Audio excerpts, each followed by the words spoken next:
இன்றைக்கு ஆண்டவர் கொடுக்கிற ஒரு நல்ல வாக்கு தத்தம், என் பெலனாகிய கர்த்தாவே, என் பெலனாகிய கர்த்தாவே. கர்த்தர் வாக்கு கொடுக்கிறார், உங்களுடைய பெலன் பணம் அல்ல, உங்களுடைய பெலன் உங்களுடைய வேலை அல்ல. இதற்கு பிறகு கர்த்தர் உங்களுக்கு பெலனாய் மாறப்போகிறார். ஆண்டவர் உங்களுக்கு பெலனாய் மாறப்போகிறார். நான் நம்புகிறேன், உங்க பலத்துல இவ்வளவு தூரம் ஓடுனீங்க, உங்க பலத்துல இவ்வளவு தூரம் வந்தாச்சு. ஆனா இனி உங்களுக்குள்ளே கர்த்தர் பெலன் உங்களுக்குள்ளே இருக்கும்போது நான் நம்புகிறேன், அந்த கர்த்தருடைய பெலன் உங்களை பல மடங்கு ஆசீர்வதிக்கும். கர்த்தருடைய பெலன் உங்களுக்குள்ளே வரும்போது நீங்கள் அநேக இடத்துல சாட்சிகளாய் மாறுவீர்கள். கர்த்தருடைய பெலன் உங்களுக்குள்ளே வரும்போது நீங்கள் அந்த இடத்திலே பேசுகிற வார்த்தையை கேட்டு அநேகம் பேர் ஆச்சரியப்படுவார்கள். ஆமென். இனி உங்கள் பெலன் அல்ல, இனி கர்த்தர் பெலன், என் பெலனாகிய கர்த்தாவே. ஆமென். தாவீதை பார்த்து நிறைய பேர் அப்படிதான் ஆச்சரியப்பட்டாங்க. எப்படி எப்படி எப்படி உங்களால ஜெயிக்க முடிஞ்சிருச்சு, எப்படி இந்த இடத்துல இதை செஞ்சீங்க? அவர் ஒரே ஒரு வார்த்தையை சொல்றாரு, என் பெலனாகிய கர்த்தர். இனி கர்த்தர் உங்களுக்கு பெலனாயிருப்பார். எத்தனை பேர் விசுவாசிக்கிறீர்கள் சொல்லுங்க பார்க்கலாம். என் பெலனாகிய கர்த்தாவே, என் பெலனாகிய கர்த்தாவே, என் பெலனாகிய கர்த்தாவே. உங்கள் பலவீனத்திலே அவருடைய பெலன் பூரணமாய் விளங்கும். அவருடைய பலத்தினால் அந்த காரியத்தை நீங்கள் செய்வீர்கள். அவருடைய பலத்தினால் அந்த காரியம் நடக்கும். உங்கள் பலன் அல்ல, இனி கர்த்தர் பலன். அந்த பிரச்சனையிலே கர்த்தர் பலன். அந்த காரியத்திலே நீங்கள் தாண்டி அழகாய் ஜெயிப்பீர்கள். அது கர்த்தர் பலன். ஆமென். இன்றைக்கு ஆண்டவர் சொல்லுகிறார், என் பெலனாகிய கர்த்தர். இதற்கு பிறகு நீங்கள் உணர்வீர்கள். உங்களால் உணர முடியும். என்ன உணர முடியும்னா, கண்டிப்பா நீங்க சொல்லுவீங்க, இது என் பெலனே இல்லை, இது என் பெலனே இல்லை. என் பெலன் இல்லை, ஒண்ணுமே பண்ண முடியாது பிரதர். என் பெலன் இல்லை, 10 பேரை கூட ஜெயிக்க முடியாது பிரதர். என் பெலன் இல்லை, கொஞ்சம் பிரச்சனையை கூட தாண்ட முடியாது பிரதர். என் பெலனை பற்றி எனக்கு தெரியாதா? இது எப்படி பண்ணீங்க அப்படின்னு கேட்டா நீங்க சாட்சி சொல்லுவீங்க, இது முழுக்க முழுக்க கர்த்தர் பெலன். உங்களுக்கு முன்பாக இருக்கிற என்ன சூழ்நிலையா இருந்தாலும் சரி, இன்று ஆண்டவர் நமக்கு வாக்கு கொடுக்கிறார், அவருடைய பெலன் உங்களுக்குள்ளே கடந்து வர போகிறது. ஆமென். சீடர்களை குறித்து வேதம் சொல்லுது, சின்ன சின்ன விஷயத்திற்கே பயப்படுகிறவர்கள் தான் சீடர்கள். ஆண்டவரோட இருக்கும்போது அவங்களுக்கு ஒண்ணுமே தெரியாது, அவங்க எல்லாத்துக்கும் பயப்பட்டாங்க. பிசாசை துரத்த வரும்போது அது அவர்களால் கூடாமற் போயிருச்சு. அதே மாதிரி யாராவது ஒருத்தர் சத்தம் போட்டாங்கன்னா தேவனுடைய ஆலயத்துக்குள்ள அவரை சத்தியம் பண்ணவும் சபிக்கவும் தொடங்கினார்கள். ஒவ்வொருத்தரும் ஆண்டவரை பிடிச்ச உடனே எல்லாரும் போய் ஒளிஞ்சுக்கிட்டாங்க. அவருடைய பலன் அவ்வளவுதான், அவருடைய பலன் அவ்வளவுதான். அதுக்கு முன்னாடி என்னென்னமோ சொன்னாங்க, நான் அப்படி பண்ணுவோம் இப்படி பண்ணுவோன்னு சொன்னாங்க. ஆனா அவருடைய பலம் அந்த எதிரிக்கு முன்னாடி நிற்கவே முடியல. ஆனா ஆண்டவருடைய பலன் அவர்களுக்குள்ள வந்ததுக்கு அப்புறம் பார்த்தீங்கன்னா அப்படியே டிரான்ஸ்ஃபரம் ஆயிட்டாங்க, அப்படியே மாறிட்டாங்க. அவங்களுடைய எல்லாமே மாறிடுச்சு. உனக்கு பயமே இல்லையா? எனக்கு பயமே இல்லை. நீங்க எனக்கு கவலைப்படவே இல்லையா? எனக்கு கவலையே இல்லை. உங்களுக்கு பசிக்கவே இல்லையா? எனக்கு பசிக்கவே இல்லை. இந்த பிரச்சனையை பார்த்து நீ பயப்படவே இல்லையா? நான் பயப்படவே இல்லை. எப்படி இது எப்படி உனக்கு வந்துருச்சு? உன்னதமானவருடைய பலன் எனக்குள்ளே வந்ததுனால எந்த பிரச்சனையும் என்னை சேதப்படுத்துவதே இல்லை. ஆமென். நான் நம்புறேன், இந்த ஜெபத்திற்கு பிற்பாடு நீங்க ஒன்ன பார்க்க போறீங்க. உங்களுக்கு உங்களுடைய வாழ்க்கை அப்படியே வித்தியாசமா மாறப்போகுது. இவ்வளவு பலனா நீங்க இருக்கிறத இதுக்கு முன்னாடி யாருமே பார்த்திருக்க மாட்டாங்க. கர்த்தர் உங்களுக்கும் எனக்கும் காண்டா மிருகத்திற்கு ஒத்த பலனை கொடுக்க போறாரு. காண்டா மிருகத்திற்கு ஒத்த பலனை கொடுக்க போறாரு. ஹல்லேலூயா. கர்த்தர் உங்களை பலப்படுத்துகிறவர், கர்த்தர் உங்களை பலப்படுத்துகிறவர். அந்த பலன், கர்த்தருடைய பலன் மட்டும் வந்துச்சுன்னா சகிப்பீங்க. நீங்க அவ்வளவு சகிப்பீங்க, அவ்வளவு தாங்கிக்குவீங்க. யாருமே தாங்க முடியாது. உங்க சூழ்நிலையை யாரும் தாங்க முடியாது. நீங்க கடந்து போகிற பாதையில யாரும் கடந்து போக முடியாது. அதுல நீங்க மட்டும் ஸ்பெஷலா இருப்பீங்க. காரணம் என்னன்னா, உன்னதமானவருடைய பலன், கர்த்தருடைய பலன். ஹல்லேலூயா. ஒரு விசை வந்து ஒரு டெலிவரிக்காக, குழந்தையினுடைய டெலிவரிக்காக வெயிட் பண்ண ஒரு சிஸ்டர் வந்து ரொம்ப அப்படியே அந்த குழந்தை வந்து வயிற்றுல உருவாகும் போதே பார்த்தீங்கன்னா ரொம்ப வந்து இவங்க வந்து ரொம்ப பயத்தினால பிபி ரொம்ப ஹை ஆயிடுச்சு. அப்போ வந்து அந்த குழந்தைய ஆப்ரேஷன் பண்ணி தான் எடுக்கணும் அப்படின்னு சொல்லிட்டாங்க. அப்போ நான் இன்னைக்கு இந்த ஆப்ரேஷனுக்காக கடந்து போகிறாங்க. அந்த பிள்ளையா வந்து சர்ச்சிலேருந்து ஜெபம் பண்ணிட்டு போனால் அப்படியே கையெல்லாம் லிட்டரலாக நடுங்குது அப்படியே பயத்தினால. இன்னும் 2 மணி நேரத்தில் எனக்கு ஆப்ரேஷன் நடக்க போகுது, எனக்கு பயமாக இருக்குது. ஏப்பா நீ ஒரு குழந்தைய பெத்தெடுக்க போகிற, இந்த நேரத்தில் இப்படி பயப்பட்டா நீ எப்படி? எனக்கு ரொம்ப வருத்தமாயிடுச்சு, மனசுக்கு ரொம்ப கஷ்டமாயிடுச்சு. ஒரு நிறை மாத கர்ப்பிணி ஹாஸ்பிட்டலுக்கு போய் குழந்தைய பெத்தெடுக்க போகும்போது இவ்வளவு பயப்பட்டா எப்படி? அப்போ நான் வந்து ஜெபம் பண்ணேன், இல்லை ஆண்டவரே இந்த பிள்ளைக்கு இப்போ உங்கள் பெலன் இப்போ வரணும். அழுது ஜெபம் பண்ண உடனே அந்த பிள்ளைக்கு வந்து ஒரு பெலன் பாருங்க. இங்கேருந்து வெளியே போகும்போதே தைரியமாக போனாங்க. அங்கே போனால் அப்படியே ஸ்ட்ரெச்சரில் படுக்க வச்சு உள்ளே கூட்டிகிட்டு போகும்போது ஒரு டாக்டர் அவங்க ஒரு பெரிய பொட்டு வச்சுட்டு உள்ளே வர்றாங்களாம்மா. உடனே இவங்க நினைக்கிறாங்களாம் மனசுக்குள்ளே, சரி இந்த நேரத்தில் வந்து ஒரு கிறிஸ்டியன் டாக்டர், ஆண்டவரை தெரிஞ்ச ஒரு டாக்டராக இருந்தால் நல்லா இருக்குமே அப்படின்னு இவங்க மனசில் நினைக்கிறாங்களாம்.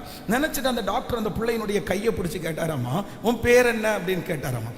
அவங்க கிறிஸ்டியன், என்ன பேர் இந்த மாதிரின்னு சொன்ன உடனே, அப்படியா உனக்கு பிடிச்ச ஒரு பாட்டு பாடுறியா, ஒரு ஏசப்பா பாட்டு பாடுறியா அப்படின்னு சொன்ன உடனே இந்த பொண்ணு ரொம்ப பயப்பட்டுட்டு இருக்கிறனால எனக்கு பாட முடியாதுன்னு உடனே அவங்க ஒரு பாட்டு பாடினாராம். ரொம்ப ஆச்சரியமா அப்படின்னா அந்த ரொம்ப ரொம்ப ஒரு அழகான ஒரு பாடல், பெர்க்மன்ஸ் ஐயாவுடைய பாடல் வந்து நான் கூட அடிக்கடி பாடுவேன். நீ பயப்படாத அப்படின்ற ஒரு பாட்டை பாடின உடனே இந்த பிள்ளைக்கு வலி மறந்துருச்சு, இவங்களுக்கு பயம் போயிருச்சு. ஏசப்பாவே நேரடியாக வந்து அந்த ஆப்ரேஷன் தியேட்டரில் உட்கார மாதிரி ஒரு ஃபீல் பண்ணாங்க. ஆமே, அந்த குழந்தை ரொம்ப சுகமாய் பெற்றெடுத்தார்கள். அப்போ ஆண்டவருடைய பிள்ளைகளை நான் நம்புகிறேன், உங்கள் பலத்தால் நீங்கள் ஒன்றும் பண்ண முடியாது. உங்கள் பலத்தால் ஓடுறதுனால தான் நீங்கள் ரொம்ப கஷ்டப்படுறீங்க. உங்கள் பலத்தால் இருக்கிறதுனால தான் எதையுமே தாங்கிக்க முடியல. சில காரியம் கணவர் பேசுகிறத தாங்க முடியல, மனைவி பேசுகிறத தாங்க முடியல, சுற்றி இருக்கிறவங்க சொல்கிறதெல்லாம் தாங்க முடியல. காரணம் என்னன்னா அது உங்கள் பலன். ஆனால் உன்னதமானவருடைய பலன் உங்களுக்குள்ள வந்துச்சுன்னு வச்சுக்கோங்களேன், நீங்கள் எல்லாத்தையும் ரொம்ப அழகாக தாங்குவீங்க. நீங்கள் அந்த இடத்துல தைரியமாக இருப்பீங்க.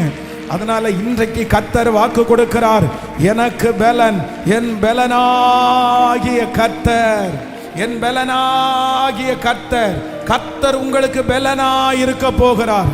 இனி உங்களுடைய பலன் அல்ல, இனி கர்த்தருடைய பலன். உங்க வேலையில கர்த்தருடைய பலன், உங்க குடும்பத்துல கர்த்தருடைய பலன், நீங்க சந்திக்க போகிற பிரச்சனையில கர்த்தருடைய பலன், இந்த பலவீனத்துல ஆண்டவருடைய பலன், இந்த பாதையில ஆண்டவருடைய பலன், கர்த்தருடைய பலன் உங்களுக்குள்ளே வருகிறதை தத்துருவமாய் நீங்கள் பார்க்க போகிறீர்கள். தத்துருவமா பார்க்க போறோம். எத்தனை பேர் ஆமோதிக்கிறீர்கள்? நான் விசுவாசிக்கிறேன். இதுக்கு அப்புறம் உங்களுடைய பலத்தை பார்த்து நிறைய பேர் ஆச்சரியப்பட போகிறார்கள். ஹல்லேலூயா. இனி அந்த கண்ணீர் உங்களுக்கு இருக்காது, இனி வருத்தம் உங்களுக்கு இருக்காது, இனி மனதுக்குள்ள அந்த சஞ்சலம் உங்களுக்கு இருக்காது. நீங்க 1000 பேருக்கு தைரியம் சொல்லுகிறவர்களாய் மாறுவீர்கள். நீங்க நிறைய பேரை பலப்படுத்துவீங்க. காரணம், ஒரு பலனை உங்களுக்கு தருகிறார், அது உன்னதமானவருடைய பலன். ஆமென். என் கால்கள் சறுக்கும் போதெல்லாம் அவருடைய கிருபை என்னை தாங்குகிறது. ஆமென். சேர்ந்து அந்த வரியை பாட போகிறோம். என் பலனாகிய கர்த்தாவே, நான் உண்மையே நான் நம்பி இருக்கிறேன், என்னை ஒரு நாளும் அவர் வெட்கப்படுத்த விட மாட்டார். ஆமென். ஹல்லேலூயா. எல்லாருடைய கரங்களையும் தட்டி பாடுவோம். ஆமென்.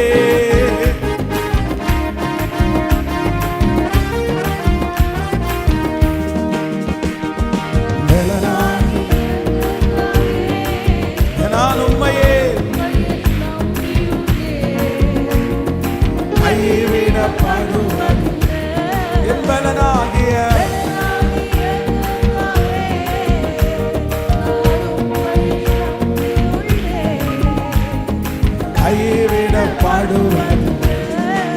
என் கால்கள் சறுக்கும் போதெல்லாம் உங்க கிருபை என்னை தாங்குதையா. நான் அழுது புலம்பும் நேரமெல்லாம் அணைக்குதையா உன் கிருபை.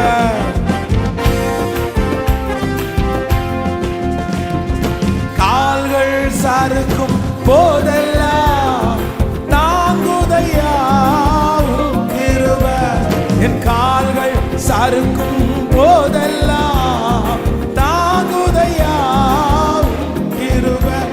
நான் அழுது புலம்பும் நேரமெல்லாம், நான் அழுது புலம்பும் நேரமெல்லாம் அணைக்குதையா அணைக்குதையா. கைகளை மேல பலனாகிய கர்த்தாவே,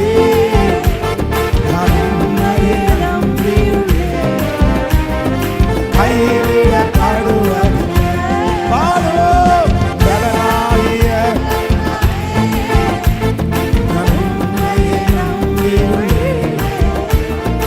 கைவிட பாடுவது.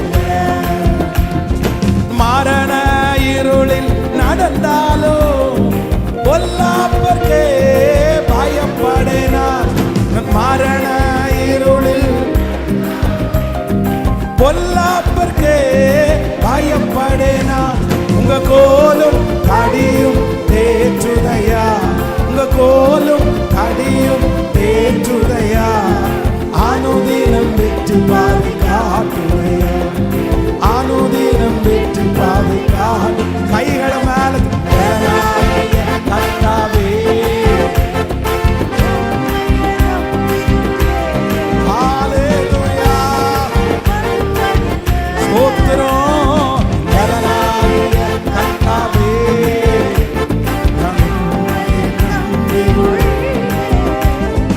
கைவிட திரும்ப ஒரு விஷயம் பலனாய் என் பலனாகிய கர்த்தாவே.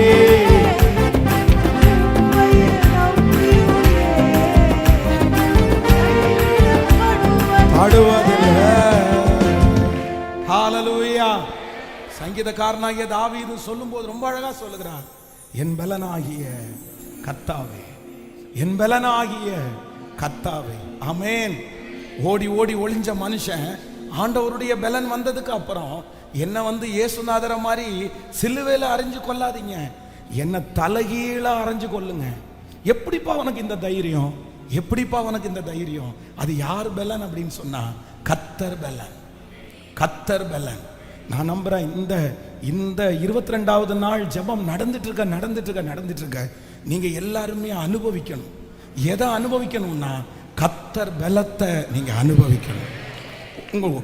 உங்களுக்குள்ள இருக்கிற இனி உங்க பலன் கொஞ்சம் கூட செயல்படக்கூடாது. யார் பலன் தான் செயல்படணும்னா கர்த்தர் பலன். நான் நம்புறேன் இந்த சத்தத்தை கேட்கிற நிறைய பேர் ஒருவேளை நினைக்கலாம், நான் எப்படி இந்த பிரச்சனையை தாங்க போறேன்னு தெரியல, நான் இந்த தனிமையை எப்படி ஜெயிக்க போறேன்னு தெரியல, இந்த சூழ்நிலையில எப்படி நான் தாண்ட, எனக்கு பயமா இருக்கு பாஸ்டர், எனக்கு பலனே இல்லை, எனக்கு நினைக்கவே முடியல. ஆனா கர்த்தர் உங்களுக்கு வாக்கு கொடுக்கிறாரு, நீங்க இதை எப்படி தாண்டுவீங்க தெரியுமா? உங்களுக்கு இருக்கிற பலன் அல்ல, உன்னதத்திலிருந்து பலன் வரும். அந்த பலத்தால நீங்க இந்த பிரச்சனையை நீங்க தாண்டி, இந்த சூழ்நிலையை நீங்க தாண்டி, ஓ ஹல்லேலூயா ஆமென். இனி உங்களுக்கு முன்பாக இருக்கிற அந்த வேலையில கர்த்தருடைய பலத்தை நம்ம பார்ப்போம். ஹல்லேலூயா. ஒரு விஷயம் கூட எத்தனை பேர் சொல்ல போறோம், இந்த பாட்டு பாடும் போதே நான் நம்புறேன் உங்களுக்குள்ள கர்த்தர் பலன் வரணும். எத்தனை பேர் ஜெபம் பண்ண போறீங்க? எத்தனை பேர் ஜெபம் பண்ண போறீங்க? கர்த்தர் சொல்கிறார், நான் போவேனே ஆகில் உங்களுக்கு ஒரு தேற்றரவாளனை அனுப்புவேன். அந்த தேற்றரவாளன் உங்களை சகல சத்தியத்திற்குள்ளேயும் வழி நடத்துவார். அதுதான் பரிசுத்த ஆவியானுடைய பலன். பரிசுத்த ஆவியானவர் உங்களுக்குள்ளே வரும்போது நீங்கள் இந்த பூமி எங்கும் கடந்து போய் யூதேயாவிலும் சமாரியாவிலும் இந்த உலகத்தின் முடிவு பரியந்தம் கர்த்தருக்கு சாட்சிகளாய் மாறுவீர்கள். ஹல்லேலூயா. இனி கண்ணீர் வராது, இனி ஆனந்த கண்ணீர் மட்டும்தான் வரும். இனி அவங்க என்ன வருத்தப்படுத்த முடியாது, என் மனசை இனி உடைக்க முடியாது, என்ன காயப்படுத்த முடியாது, எதுவுமே என்ன சேதப்படுத்தாது. காரணம், இனி எனக்குள்ளே கிரியை செய்கிறது என் மனுஷிக பலன் அல்ல, இனி கர்த்தர் பலன். கர்த்தர் பலன். கர்த்தர் எனக்கு ஒன்று பண்ணார். என்ன பண்ணார் அப்படின்னு சொன்னா, என்னை சுற்றி இருக்கிற அதான் என்னை எல்லா சத்துருக்களுடைய கைக்கும், கர்த்தர் என்னை எல்லா சத்துருக்களுடைய கைக்கும், சவுலுடைய கைக்கும் கர்த்தர் என்ன பண்ணார் அப்படின்னா என்னை தப்புவித்தார், என்னை தப்புவித்தார். அப்போ இந்த சங்கீதத்தை தியானிக்கும் போது விசேஷமாக ஆண்டவர் இந்த தாவீதிற்கு பலனா மாறினதுனால இது ஒரு சாதாரணமான பிள்ளை தான்.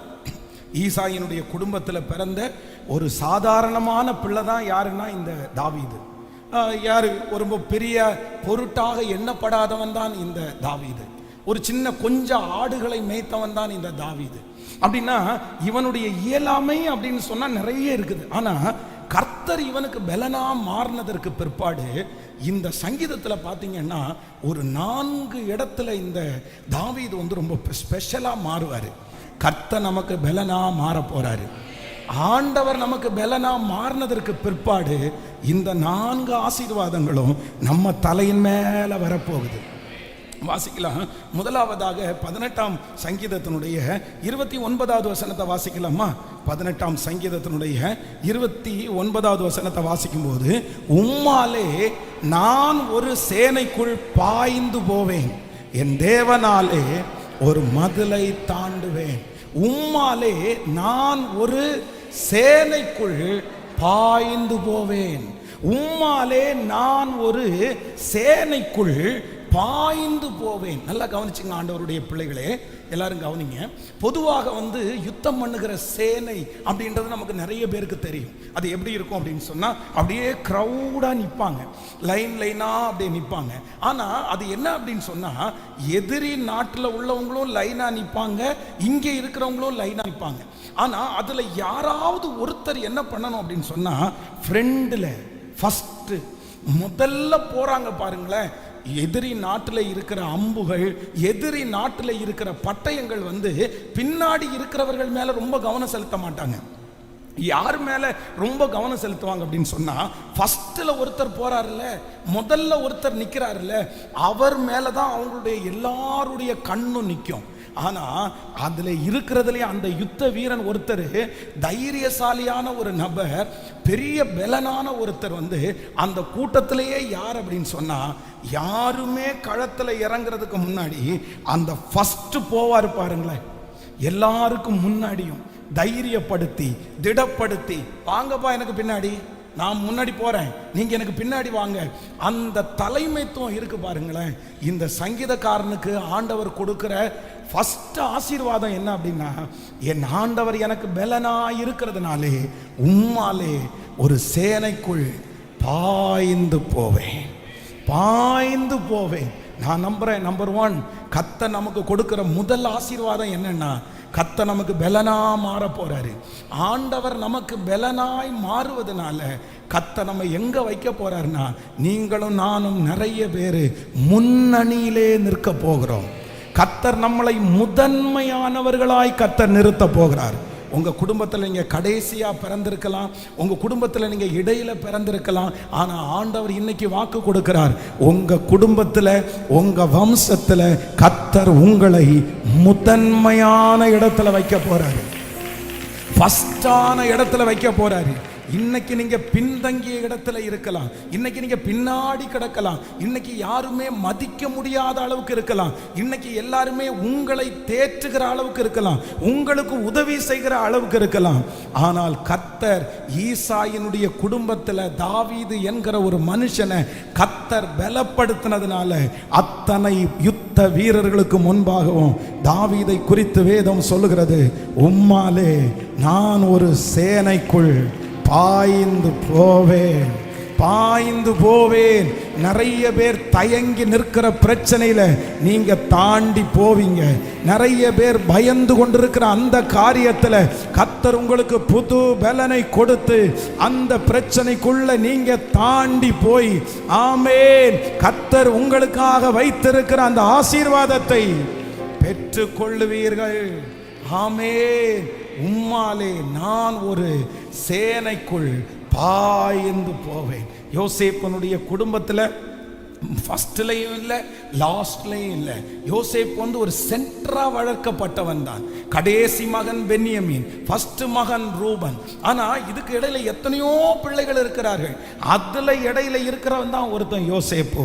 ஆனா வேதம் சொல்லுது, தன்னுடைய முழு குடும்பத்திற்கும் தன்னுடைய முழு வம்சத்திற்கும் ஆண்டவர் யாரை முன்னாடி கொண்டு நிறுத்துறாருன்னா, யோசேப்பு என்கிற ஒரு மனிதனை கர்த்தர் முன்பாக கொண்டு நிறுத்துகிறார். நான் இன்றைக்கு கர்த்தருடைய வார்த்தையை சொல்றேன். நீங்க எத்தனை பேர் நம்புறீங்கன்னு எனக்கு தெரியல, எத்தனை பேருக்கு இது ஃபெய்த்தா இருக்குன்னு தெரியல. உங்க குடும்பம், உங்க பிள்ளைகள் முன்னணியிலே நிற்கிற காலம் சீக்கிரமாய் வரப்போகிறது. ஆண்டவர் உங்களை முன்னாடி நிற்க வைக்க போறாரு. யுத்தத்தில் நீங்க முன்னாடி நிற்க போறீங்க. ஓ ஹalleluya!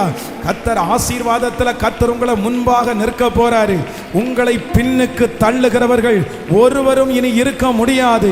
கர்த்தர் வாக்கு கொடுக்கிறார், என் பெலனாகிய கர்த்தரால் நான் ஒரு சேனைக்குள் பாய்ந்து போவேன், பாய்ந்து போவேன். உங்களுடைய ஆலோசனையை கேட்டு வருகிற அளவிற்கு கர்த்தர் முன்னணியிலே நிறுத்த போறாரு. எத்தனை பேர் ஆமோதிக்கிறீங்க? விசுவாசித்து ஜெபம் பண்ண போறோம். ஃபர்ஸ்ட் நம்பர் 1, இது தீர்க்க தரிசனமான வார்த்தை. இது தீர்க்க தரிசனமான வார்த்தை. நீங்க படிப்புல பின்தங்கி இருக்கலாம், தைரியத்துல பின்தங்கி இருக்கலாம், வேலையில பின்தங்கி இருக்கலாம். ஆனா உன்னதமான தேவனுடைய பலன் உங்களுக்குள்ள வரும்போது, எல்லாரும் தயங்கி நிற்கும் போது, கர்த்தர் உங்களை மட்டும் சேனைக்குள்ள கர்த்தர் முன்னாடி எந்த அம்பை பார்த்தும் நீங்க பயப்பட மாட்டீங்க, எந்த யுத்தத்தை பார்த்தும் நீங்க பயப்பட மாட்டீங்க. ஹalleluya, ஆமென். என்னுடைய குடும்பத்தில் கர்த்தர் உங்களை முன்னணியில் நிற்க வைக்க போறாரு. உங்க சொந்தத்தின் மத்தியில் கர்த்தர் உங்களை முன்னாடி நிற்க வைக்க போறாரு. கைகளை மேல உயர்த்தி இந்த வார்த்தையை நான் நம்புற ஆண்டவரேன்னு சொல்லுங்க, முழு பலத்தோடு. Thank you Jesus, thank you Jesus, thank you Jesus. அவரால் ஆகாதது ஒன்றும் இல்லை, அவரால் ஆகாதது ஒன்றும் இல்லை. என்ன ஆண்டவர் முன்னணியிலே நிற்க வைக்க போகிறார், என்ன முன்னணியிலே நிற்க வைக்க போகிறார். ஆமென். பிந்தினோரை எடுத்து கர்த்தர் முந்தினோராய் மாற்ற போகிறார். கர்த்தர் கடைசில இருக்கிற உங்களை கர்த்தர் தைரியப்படுத்த போகிறாரு. பின்னாடி இருக்கிற உங்களை தைரியப்படுத்த போறாரு. தைரியப்படுத்தி அந்த சேனைக்கு முன்பாக உங்க வஸ்திர தொங்கலை பிடிச்சிட்டு 10 பேர் வர்ற அளவிற்கு, ஹalleluya, ஹalleluya. என் தலைமையில இருக்கிற அபிஷேகம், என் தலைமையில இருக்கிற அபிஷேகம், நான் 10 பேருக்கு தைரியம் சொல்ற அபிஷேகத்தை கர்த்தர் எனக்கு வச்சிருக்கிறார். நான் 10 பேருக்கு சம்பளம் கொடுக்கிற அபிஷேகத்தை என் மேல வச்சிருக்கிறாரு. நான் 10 பேருக்கு சுவிசேஷம் அறிவிக்கிற அந்த அபிஷேகத்தை என் தலை மேல வச்சிருக்கிறாரு.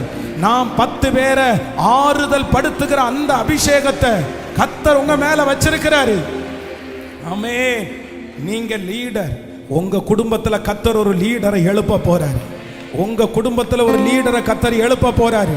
அந்த லீடர் எல்லாருக்கும் முன்பாகவும் கர்த்தர் அவர்களை கொண்டு போய் வைக்க போகிறார். நம்பர் 2, இரண்டாவதாக ஆண்டவர் என்னை பலப்படுத்துகிறதுனால என்ன நடக்குது அப்படின்னு சொன்னா, நம்பர் 2, நான் என்ன பண்ணுவேன்னா தாண்டுவேன். என்ன வந்தாலும் நீங்க தாண்டுவீங்க. உலகமே எதிர்த்து வந்தாலும், யாருக்கும் வரவே கூடாத ஒரு பிரச்சனை உங்களுக்கு வந்தாலும், ஆனா உங்களை பார்த்து டாக்டர் சொல்லுவாங்க, நீங்க ஆனதுனால தான் பிரதர் தாங்குறீங்க, நீங்க ஆனதுனால தான் சிஸ்டர் தாங்குறீங்க. உங்களை பார்த்து நிறைய பேர் சொல்லுவாங்க, இதெல்லாம் யாராலையும் தாண்டவே முடியாது, நானா இருந்தா இதெல்லாம் சூசைட் பண்ணி செத்துருப்பேன், நான்லாம் உயிரோட இருந்திருக்க மாட்டேன், நான்லாம் தாண்டி இருக்கவே மாட்டேன். ஆனா நீங்க எப்படி தாண்டுவீங்க தெரியுமா? லகுவா, ரொம்ப ஈஸியா, ஒரு டென்ஷனும் இல்லாம அவ்வளவு பலன் உங்களுக்குள்ள வரும் என்று நான் நம்புறேன். ஹalleluya. இந்த ஜெபத்திற்கு முன்னாடி நீங்க சின்ன பிள்ளை, இந்த ஜெபத்திற்கு முன்னாடி நீங்க அந்த காரியத்தெல்லாம் பார்த்து பயப்படுகிற பிள்ளை. ஆனா இந்த ஜெபம் முடிச்சதுக்கு பிற்பாடு நீங்க பெரிய ஆள், நீங்க தாண்டக்கூடிய பலத்தை கர்த்தர் தர வல்லவரா இருக்கிறார். ஆமென். சோ மூன்றாவதாக, நம்பர் 3, மூன்றாவதாக ஒரு வசனத்தை நம்ம வாசிக்கலாம். அந்த வசனத்திலேயே, அந்த அதிகாரத்தில் ஒரு வசனத்தை வாசிக்கலாம். என் கால்களை மான்கள் கால்கள் போலாய். 33வது வசனம், அவர் என் கால்களை மான்களுடைய கால்கள் போலாக்கி என்னை உயர் ஸ்தலங்களிலே என்னை நிறுத்துகிறார். சொல்லுங்க பார்க்கலாம் எல்லாரும், அவர் என் கால்களை மான்கள் கால்கள், என் கால்களை மான்களுடைய கால்களை போலாக்கி என்னுடைய உயர் ஸ்தலங்களிலே என்னை நிறுத்துகிறார். கர்த்தருடைய பிள்ளைகளே, இந்த சங்கீதக்காரனாகிய தாவீது சொல்லும்போது என்ன சொல்றார் அப்படின்னா, நம்பர் 3, மூன்றாவதாக ஆண்டவருடைய பெலன் என் மேல வரும். ஆண்டவருடைய பெலன் என் மேல வரும்போது என்ன நடக்கும் அப்படின்னு சொன்னா, நான் எங்க ஏறுவேன் அப்படின்னு சொன்னா, என் காலை சாதாரணமான காலாய் அல்ல, என் காலை கர்த்தர் எப்படி மாற்ற போறார் அப்படின்னு சொன்னா, மான்கள் கால்கள் போல மாற்ற போறாரு. இந்த மான்கள் கால்கள் அப்படின்னு சொல்றது சாதாரணமான கால்கள் அல்ல. நீங்க சில இந்த காடுகளில் எத்தனையோ மிருகங்கள் இருக்கிறது, எத்தனையோ மிருகங்கள் மலை ஏறும், பெரிய பெரிய மேடுகள் ஏறும். ஆனா அவ்வளவு பெரிய மேட்டில் மான்களை போல வேகமா யாராலும் ஏறவே முடியாது. கர்த்தர் வாக்கு கொடுக்கிறாரு, உயர் ஸ்தலம், மலை, பெரிய உயரங்கள், உங்களுக்கு அது ரொம்ப எட்டாததா இருக்கும். ஆனா உன்னதமானவருடைய பலன் உங்களுக்குள்ள வரும்போது நான் நம்புறேன், நீங்களும் நானும் மூன்றாவது நமக்கு கொடுக்கிற ஆசீர்வாதம், கர்த்தர் உங்களை உயரே ஏற பண்ணுவார், உயரே ஏற பண்ணுவார். நம்முடைய கால்களை கர்த்தர் பலப்படுத்த போகிறார். என்னுடைய கால்களை கர்த்தர் பலப்படுத்த போகிறார். ஆமென். என் கால்கள் சறுக்குது அப்படின்னு சொல்லும் போது அவருடைய கரம் என்ன தாங்குது. இதுவரைக்கும் உங்களுக்கு இருந்த கால்கள் சாதாரணமான கால்கள். அந்த கால்கள் 10 அடி நீங்க மேல நடந்தீங்கன்னா அப்படியே 5 அடி சறுக்குது, திரும்ப திரும்ப திரும்ப சறுக்குது. ஆனா இந்த ஜெபத்துல ஆண்டவர் வாக்கு கொடுக்கிறாரு, உங்க காலை ஆண்டவர் மாற்ற போறாரு. உங்க காலை எப்படி ஆண்டவர் மாற்ற போறாருன்னா, கிரிப்பா ஆண்டவர் மாற்ற போறாரு, ஸ்ட்ராங்கா ஆண்டவர் மாற்ற போறாரு, பலனா ஆண்டவர் மாற்ற போறாரு. இனி சறுக்குதல் இல்லை, இனி சறுக்குதல் இல்லை. நீங்க எடுத்து வைக்கிற ஒவ்வொரு அடியும், நீங்க எடுத்து வைக்கிற ஒவ்வொரு பாதமும் ஸ்ட்ராங்கா பலமா. ஏன்னா கர்த்தர் இன்றைக்கு மான்கள் கால்களை போல என் கால்களை மாற்ற போறாரு. ஹல்லேலூயா, ஹல்லேலூயா. யாரோ ஒருத்தரிடத்துல ஆண்டவர் தீர்க்க தரிசனமா பேசிட்டு இருக்கலாம், என்னால நிக்கவே முடியல பாஸ்டர், ஒரு வேலையில என்னால நிக்க முடியல, ஒரு தொழில என்னால நிக்க முடியல, ஒரு டிசைட் பண்ணா அதுல என்னால ஸ்ட்ராங்கா நிக்க போல. எல்லாத்துலயும் உங்க வாழ்க்கையில சறுக்கலே வாழ்க்கையா இருக்கலாம். சறுக்கிட்டே இருக்கிறேன் பாருங்க, 2 வருஷம் ஏறி ஏறி ஒரு இடத்துல வந்தேன், மொத்தமா சறுக்கி இப்ப திருப்பி குழிக்குள்ள விழுந்தது மாதிரி இருக்கு. திரும்ப ஏறலான்னு நினைச்சா திரும்பி சறுக்கிடுவனோன்னு பயமா இருக்குது. இதுவரையிலும் உங்களுடைய வாழ்க்கையிலே இந்த சறுக்குதல் என்கிறது பல டைம் வந்திருக்கலாம், பல டைம் வந்திருக்கலாம். எனக்கு நிற்கிறதுக்கு பலன் இல்லை பாஸ்டர், என் கால்கள் ஸ்ட்ராங்கா இல்லை, நான் வழுவி வழுவி கீழே விழுறேன், என்னால் ஒரு சிகரத்தில் கொண்டு போய் என்னால் நிற்க முடியல. அப்படியே ஏற ஆரம்பிச்சேன்னா அப்படியே கொஞ்சம் கொஞ்சமாக ஏறினா கூட நான் சிகரத்தை அடைவேனே, ஆனால் என்னால் ஏறவே முடியல. நான் திரும்ப திரும்ப ஒன்னேண்டு திருப்பி 0, திருப்பி 0ல இருந்து இப்படி எத்தனை டைம் தான் நான் ஏறுறது? ஆனால் ஆண்டவர் சொல்றாரு, இனி கர்த்தர் அவருடைய பலத்தை உங்களுக்கு தரப்போறாரு. எத்தனை பேர் பிடிச்சி கீழே இழுத்தாலும், எத்தனை சக்திகள் பிடிச்சி கீழே இழுத்தாலும், குடும்ப சக்திகளா இருக்கலாம், சத்துருவா இருக்கலாம், எந்த சக்திகள் பிடிச்சு கீழே இழுத்தாலும் இனி கர்த்தர் என் கால்களை மான்கள் கால்கள் போல் ஆக்கி உயர் ஸ்தலங்களிலே. ஹல்லேலூயா. எத்தனை பேர் ஆமோதிக்கிறீர்கள்? கையை மேல உயர்த்தி சொல்லுங்க, என் கால்களை ஸ்திரப்படுத்துகிறவர், என் கால்களை ஸ்திரப்படுத்துகிறவர், என் கணவனாருடைய கால்களை ஸ்திரப்படுத்துகிறவர், என் பிள்ளையினுடைய கால்களை ஸ்திரப்படுத்துகிறவர். என்னால நிக்க முடியல ஆண்டவரே, என்னால உண்மையில நிக்க முடியல ஆண்டவரே. இந்த வார்த்தை வேற யாருக்கும் இல்லை, எனக்கு தான் இந்த வார்த்தை, எனக்கு தான் இந்த வார்த்தை. என் கால்கள் சறுக்கிட்டே இருக்குப்பா, என் கால்கள் சறுக்கிட்டே இருக்குது, முன்னேற்றமே முன்னேற்றமே இல்லையே, முன்னேற்றமே இல்லையே. கொஞ்சம் முன்னேறினா அப்படியே கீழே இழுத்துருதே. ஏதாவது ஒரு பிரச்சனை, ஏதாவது ஒரு தேவை என்னென்னமோ ட்ரை பண்றேன், இந்த வருஷமாவது மேலே ஏறிடலாம், இந்த வருஷமாவது இந்த காரியத்தை செஞ்சிடலாம். ஆனா ஒவ்வொரு மாதமும் ஒவ்வொரு வருஷமும் நான் முன்னாடி காலடி எடுத்து வைக்க சறுக்கிட்டே இருக்குதே. ஆனா நான் நம்புறேன், இன்றைக்கு சிலருடைய கரத்தை ஆண்டவர் பிடிச்சு இங்க ஏறி வா. உன் கால்களை நான் மான்கள் கால்கள் போல ஆக்கிவிட்டேன். உன் கால்களை ஸ்ட்ராங் பண்ணிட்டேன். இனி சறுக்குதல் இல்லை. கைகளை தட்டி கொண்டே, இனி சறுக்குதல் இல்லை, இனி சறுக்குதல் இல்லை. கர்த்தர் என் கால்களை, கர்த்தர் என் கால்களை மான்கள் கால்கள் போல ஆக்கி என்ன உயர் ஸ்தலங்களில். விசுவாசிக்கிறீங்களா? விசுவாசிக்கிறீங்களா? சோ கடைசியாக இந்த கர்த்தருடைய பலன் வரும்போது ஒரு தேவனுடைய பிள்ளைக்கு கிடைக்கக்கூடிய 4வது ஒரு ஆசீர்வாதம் என்னன்னா, நீங்க வாசிக்கலாம் 50வது வசனத்துல வாசிக்கலாமே. 50வது வசனம், 18வது சங்கீதத்தினுடைய 50வது வசனம்.